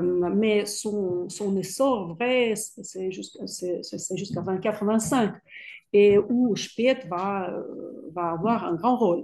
Mais Kandinsky a été un des initiateurs de cette académie, où effectivement il y a les débats. Il y a les débats, ce Kandinsky prononce une conférence où il y a des vrais débats. Et il y a des gens de musique, il y a des scientifiques, il y a des littéraires, Petrovski par exemple, qui parlent. Euh, euh, disons, il y a quelque chose qui se passe intellectuellement parlant, parce que seulement avec les peintres, c'est difficile que ça se passe. Et alors, il y a un témoignage d'un de ces gens avec qui Kandinsky a travaillé, qui est historien de l'art Alexei Sidre, qui va faire après une carrière soviétique assez haute, assez grande. Lui, il a laissé les souvenirs de ces années qui ont été publiés de manière fragmentaire et pas tout a été publié. Et lui, il dit de Kandinsky est un de nôtres. Ça, c'est intéressant parce que justement, aucun peintre de cette époque aurait dit ça. Alors que Kandinsky, quand même, il avait des amis, mais qui n'étaient pas, parmi les artistes aussi, mais qui ne jouaient peut-être pas le rôle le plus en vue, on va dire ça. Voilà. Bon, sur l'Académie de sciences de l'art, moi, je sais pas, c'est tout un thème. On peut parler de ça, mais Kandinsky a été son vice-président aussi au début, et même pendant la première année quand il était en Allemagne. Il est parti en Allemagne en vérité en mission. Il a été missionné et il a reçu pendant quelques mois le salaire, après c'est fini. Et il devait créer à Berlin une filiale de l'académie. Il devait aussi s'occuper de la bibliothèque pour l'académie. Au début, il a essayé un peu de faire ça. Après, bon, ça a été abandonné. Et voilà, là, ce sont deux personnes, je voulais vous montrer quelques images, qui ont été proches de Kandinsky. C'est par exemple Lev Yeshov, et Alexandre Gabrichevski. Et là, voilà, juste voilà, la dernière chose que je vais dire avant de vous donner la parole, c'est un des projets qui m'ont intéressé beaucoup, qui est un projet de l'édition. Parce que, et là, c'est quand même assez intéressant. En 1919, déjà, dans un des journaux, on voit, en plus, tout de suite, quand on écrit, on est en train de finir la traduction ou on a déjà traduit. On a l'impression que ça, c'est le rapport de ce sous-département des écrits sur l'art, du département des arts plastiques, où il y avait des projets complètement fous qui ont été gérés surtout par Yves Séchor, qui était collaborateur de Joltowski, qui est l'architecte néoclassique, mais Kandinsky était présent aussi, pour traduire en russe et publier les traités sur l'art de la Renaissance et de l'âge classique. Et il y a eu énormément de choses qui ont commencé à être faites. Et effectivement, elles ont commencé à être traduites. Et il y a certaines choses qui ont été, après, dans les années 30, vraiment publiées par Gabrichevski, grâce à Joltowski, dans l'Académie de l'architecture. Parce qu'il y a eu une conjoncture bonne politiquement parlant, parce que le néoclassicisme allait bien, et commençait, la Renaissance était bien vue par Engels, et disons, en utilisant cette citation de Engels, on pouvait dire qu'on pouvait travailler sur la Renaissance, alors qu'on ne pouvait travailler sur rien d'autre. Et en Union soviétique, dans les années 30 et même au début des années 40, il y a eu des publications incroyables d'une richesse, d'une profondeur et d'une rigueur et précision telle qu'on ne peut pas imaginer, des traductions en russe commentées des traités de la Renaissance, de Léonard, de Albert, je ne sais pas, de tout le monde, de Vitruve, tout ça, parce que tous ces gens-là qui ont fait ça, ils ont été marginalisés complètement. Après, la grande partie ont été exécutés aussi, mais ils n'avaient plus aucun rôle dans l'université, mais ils étaient érudits, ils connaissaient les langues, et ils avaient une formation philosophique, ils ont réussi à faire ça.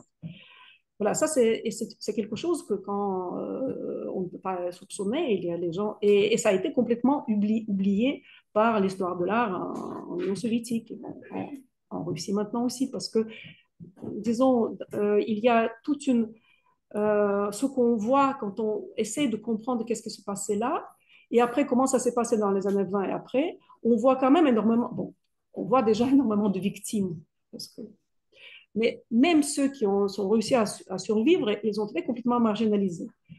Et ce qu'ils ont fait a été de manière consciente ou inconsciente, mais abandonné et oublié. Et le récit sur l'histoire de l'art, même soviétique, est complètement faux, en grande partie. Parce que moi, c'est les personnes sur lesquelles on met la main ne sont pas vraiment importants, alors que ceux qui ont fait beaucoup de choses, vous ne les trouvez pas. Voilà. Ça, c'est ce que j'ai, ça, c'est ma petite expérience que j'ai vue. Bon, voilà, ça a été un peu éparpillé.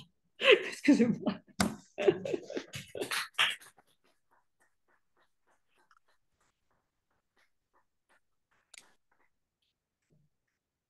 Nadia, cet atelier, c'est très intéressant. Merci. Mais maintenant, vos questions internes.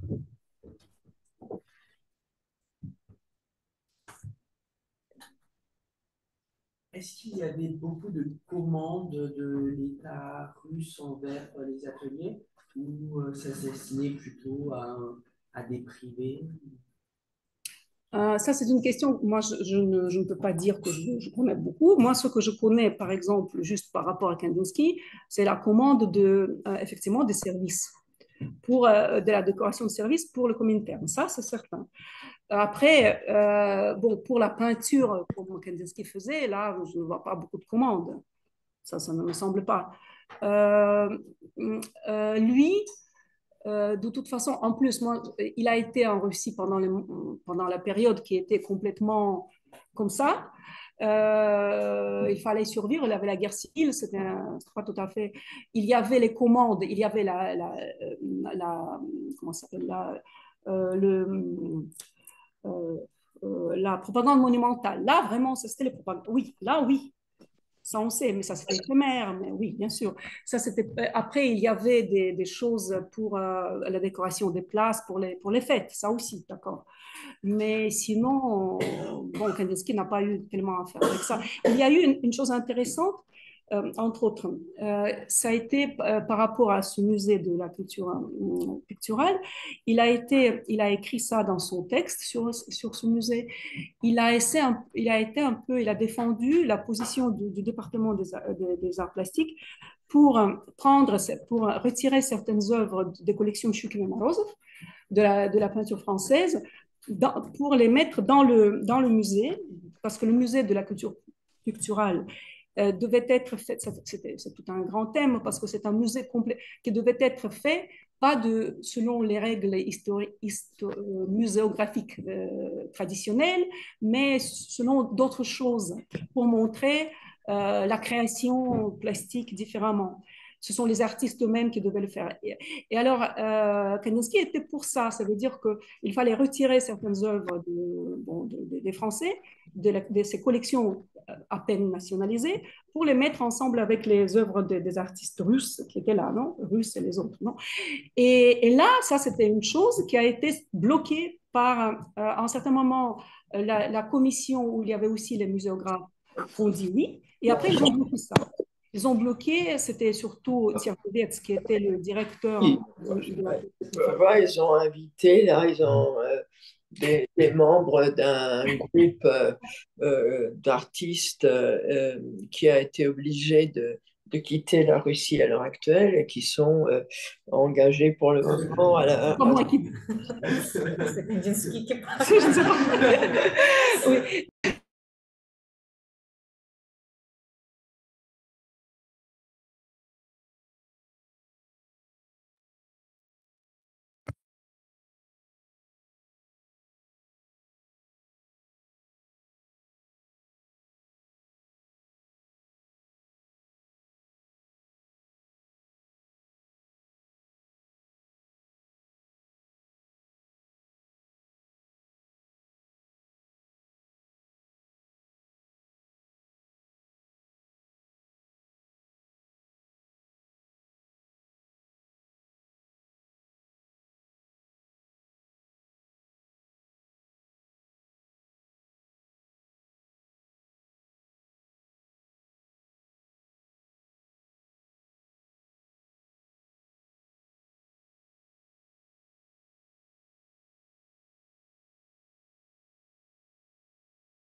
Est-ce qu'on pourrait réétendre le son?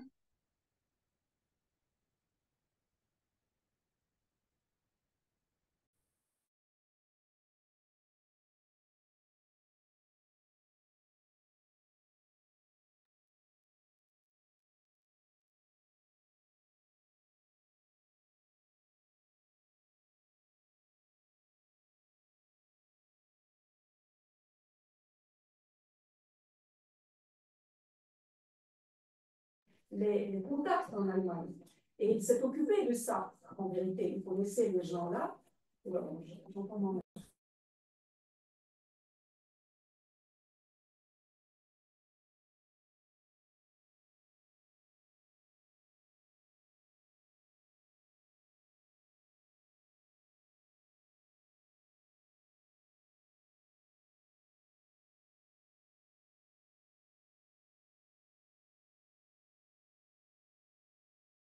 Bon, ça, c'est une chose. Après, je n'ai pas dit une autre chose qui est importante pour Kandinsky, c'est que lui, il est né, effectivement, il est pratiquement de la même génération que Matisse.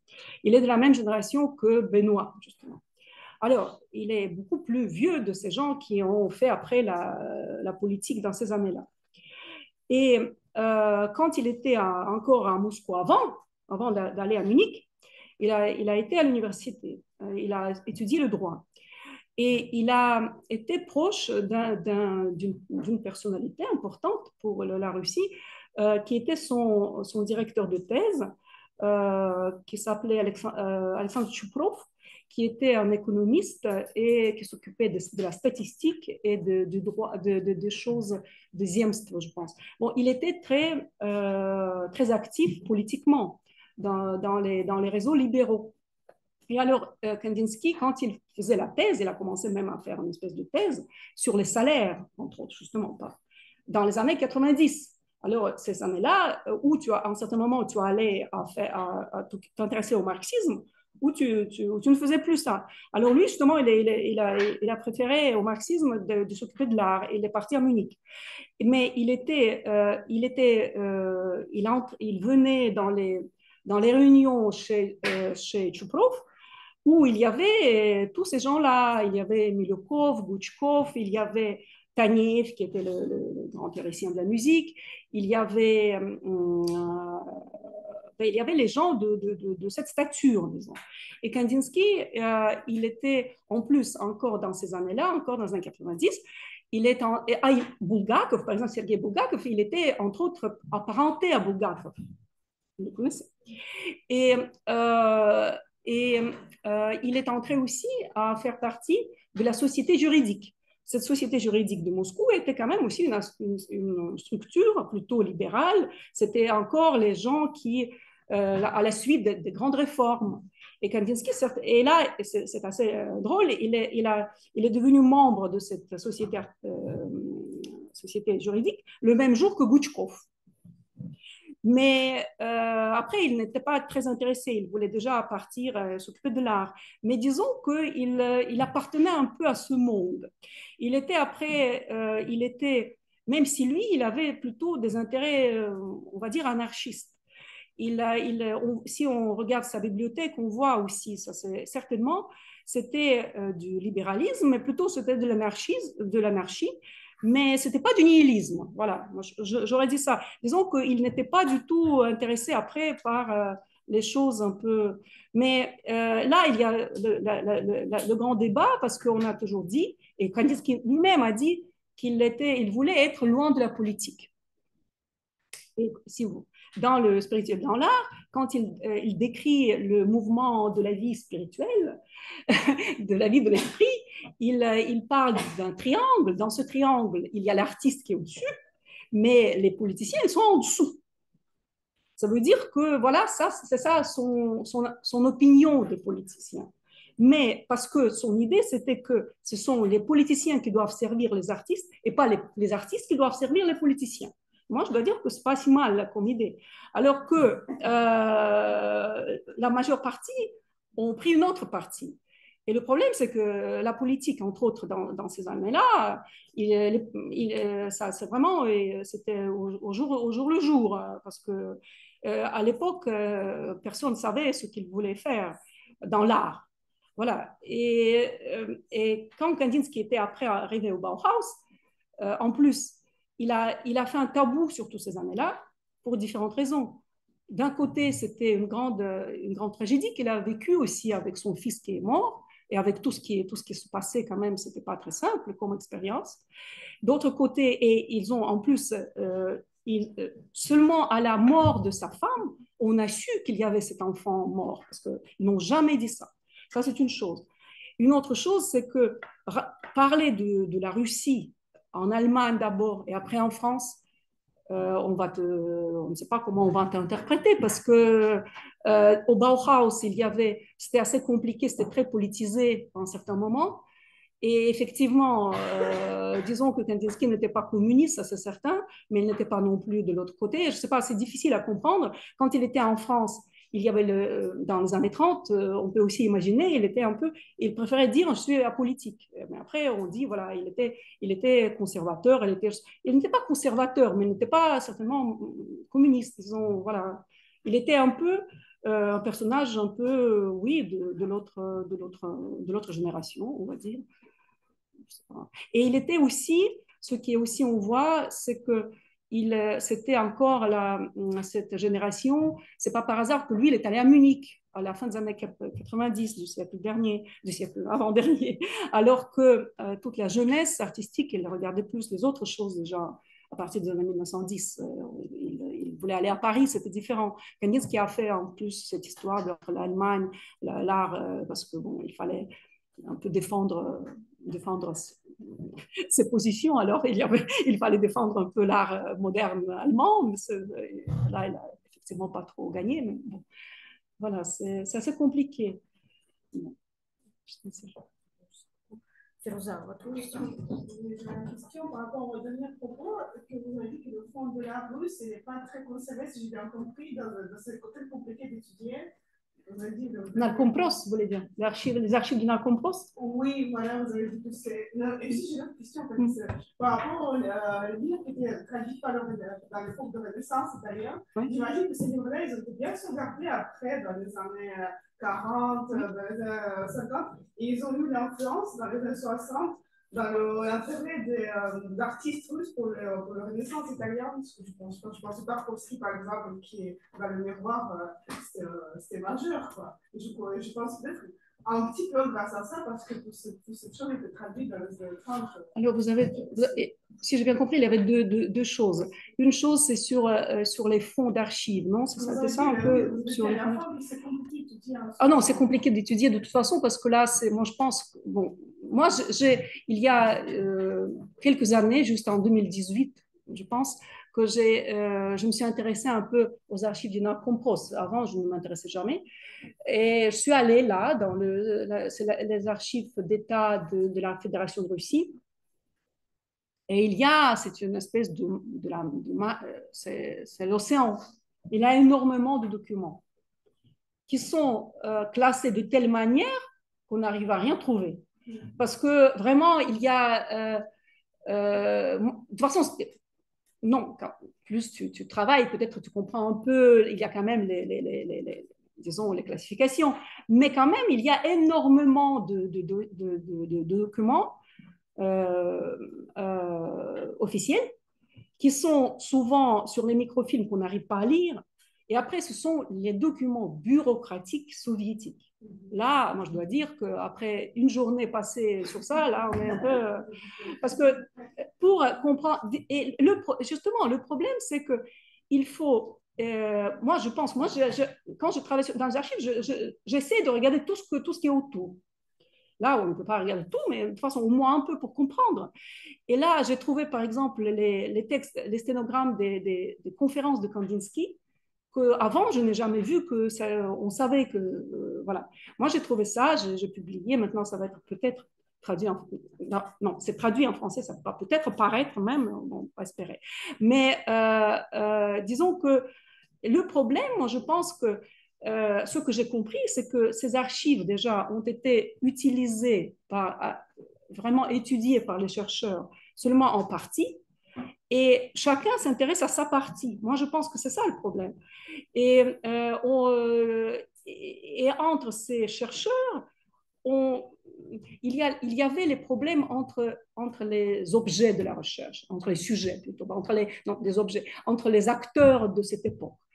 Et les chercheurs, moi j'ai un peu cette sensation, ils reflètent dans leur recherche les mêmes problématiques. Ça veut dire ils s'incarnent dans leur héros et ils continuent. Alors voilà, il y avait Khan Magomedov, par exemple, c'est le grand chef qui a travaillé sur l'architecture, sur les fruits-masses, tout ça. Il a fait énormément de choses.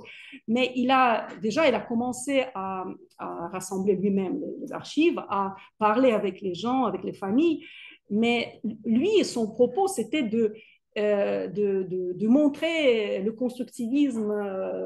Voilà. Et si tu élèves le constructivisme, tu dois certainement baisser les autres. Voilà, c'est un peu ça l'idée. Alors que c'est plus intéressant de regarder un peu tout ensemble.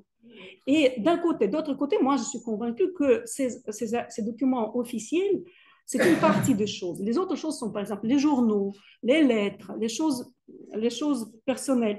Quand on les met ensemble, on voit un peu qu'est-ce qu'on va faire. Et après, une autre chose, c'est qu'il y a ceux qui travaillent sur la littérature, les autres sur la peinture, les autres sur la philosophie. On n'arrive jamais à se prendre. Ceux qui travaillent sur la littérature, ils sont normalement beaucoup plus évolués parce qu'ils ont beaucoup fait plus de choses. Sur la peinture, pas du tout. Alors, on est encore dans les choses, voilà. Et après, il y a des autres choses. Il y a une censure, il y a une autocensure. Et il faut comprendre ça. Parce que moi, par exemple, il y a les mémoires que j'ai lues, voilà, de cette Bruce. C'était une théoricienne, elle était sœur de Valérie Bruce, Nadège Bruce. C'est un personnage. Alors, elle était assez importante à l'époque, dans ces années-là. Après, elle a fait sa carrière soviétique. Et il y a ces mémoires que j'ai trouvées dans les archives des années 40. Vous pouvez imaginer, après la guerre, c'est la fin, c'est le pire. Alors, ce qu'elle dit, alors là, elle dit qu'ils se réunissaient entre les abstraits et les autres. Voilà, eux, ils voulaient faire. Et alors que là, moi, je vois les documents de l'époque, elle était complètement partante. Et là, elle dit différemment. Et là, il faut savoir lire. Après, j'ai lu les autres, j'ai vu les souvenirs de quelqu'un, non, le journal d'une dame qui était dans cette. Par exemple, elle travaillait ensemble avec Kandinsky en 1921. Elle était assez importante à l'époque dans le Narkompost. Elle était littéraire, critique littéraire, une ancienne bolchevique, encore ancienne social-démocrate, on va dire. Elle était dans le parti encore avant la révolution. Après, en 1919-20, elle travaille dans la Ligue Bies pas politique, politique. Elle fait les conférences pour l'alphabétisation alphabétisation politique des gens, je sais pas, voilà. Et on lui demande de faire les conférences de ce genre dans le club de Tchéka, du comité extraordinaire, non? Comment ça s'appelle? J'ai perdu un peu mes mots. Alors, et elle raconte, là, je dois dire que c'est quand même, elle dit, voilà, moi maintenant, elle tremble, elle dit, je vais essayer là, c'est la nuit, ce sont les gens qui sont obligés de tuer. Alors moi, je vais porter la lumière dans cette chose-là. D'accord. Et là, pendant quelque temps, elle fait ces choses. Elle dit, et ça c'est 1920, elle dit que, ça c'est par hasard, j'ai trouvé ces journaux, elle dit que là, il y a une espèce là, il y a les sadistes, les éphéromanes, il y a les gens pas possibles qui sont là, elle n'arrive pas, elle dit, mais après, elle dit, j'ai beaucoup d'estime vers le camarade Dzerzhinsky, mais disons que je n'y arrive pas. Ça, c'est assez intéressant. Là, moi, j'ai l'impression que les choses, et là, quand même, il faut comprendre que tout ça, il y a des choses dans les ateliers, par exemple, et les gens qui sont, il y a les Tchika aussi, là, il y a tout ça. Moi, je pense qu'il faut quand même prendre cette époque vraiment dans sa voilà, dans sa complexité, et aussi voir quand même pourquoi certaines personnes, certains artistes prennent certaines positions. Parce que de temps en temps, ça peut être parce qu'il y croit, de temps en temps, ça peut être parce que par conformisme.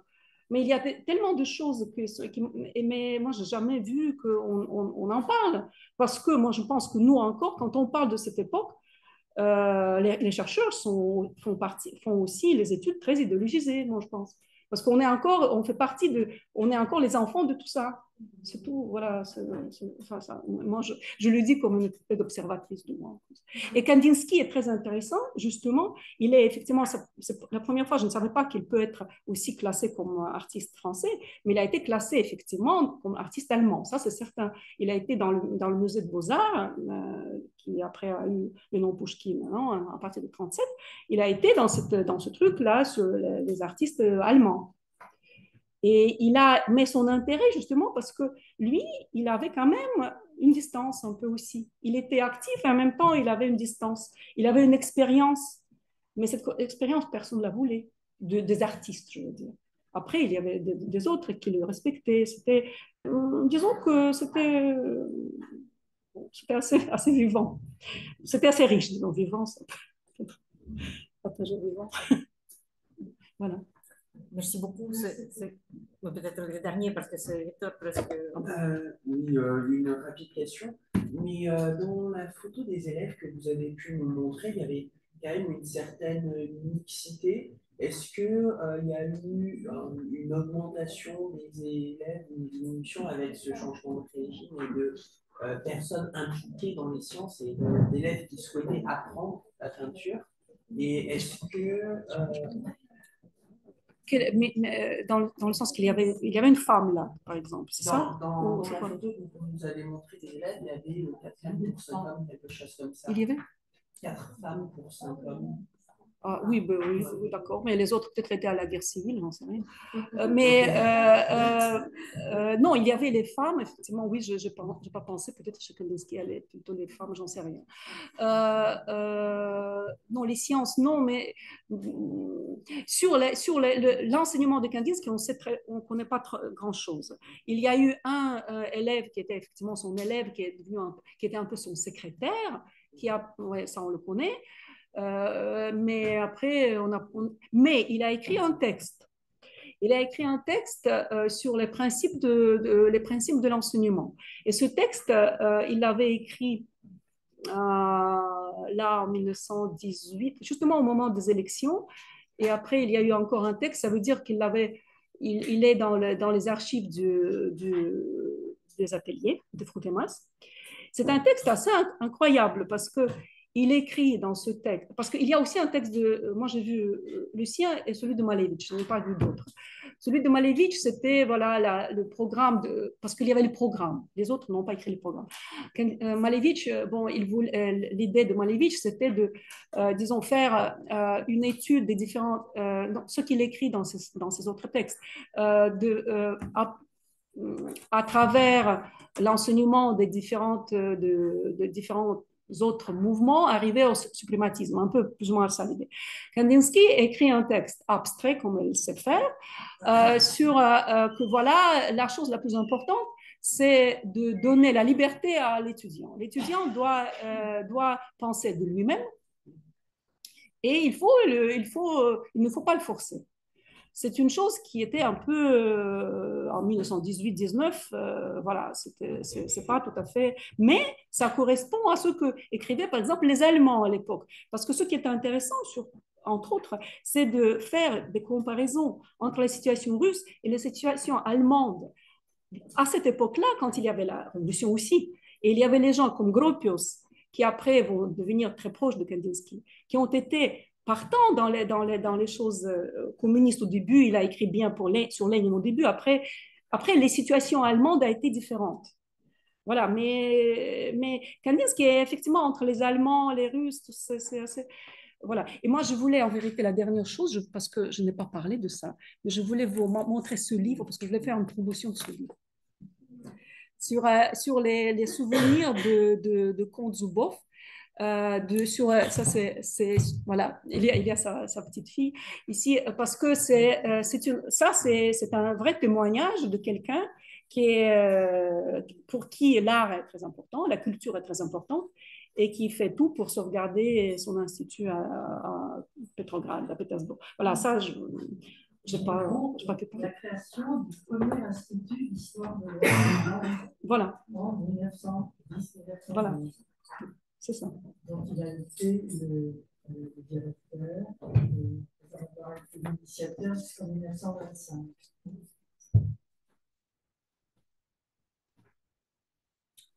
Merci beaucoup, Nadia. Merci beaucoup à tous.